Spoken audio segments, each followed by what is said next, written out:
बिस्मिल्लाहिर्रहमानिर्रहीम। मुत्ताहिरात किसे कहते हैं? मुत्ताहिरात यानी वो चीज़ें जो ख़ुद भी पाक हैं और किसी नजिस चीज़ को भी पाक करती हैं। मुत्ताहिरात 12 हैं।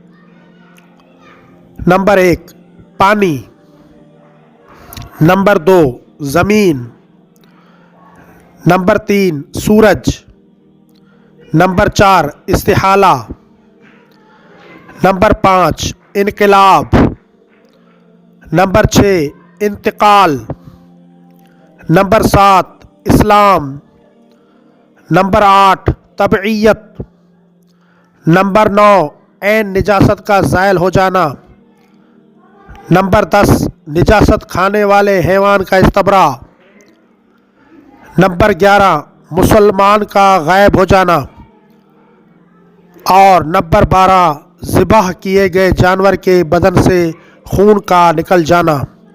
मोमिन किराम, अगर आप इन मुत्तहरात के बारे में तफसीलात जानना चाहते हैं तो हज़रत आयतुल्लाहिल उज़मा सैयद अली हुसैनी सिस्तानी दामा ज़िल्लहुल आली की तौज़ीहुल मसाइल की तरफ रुजू करें।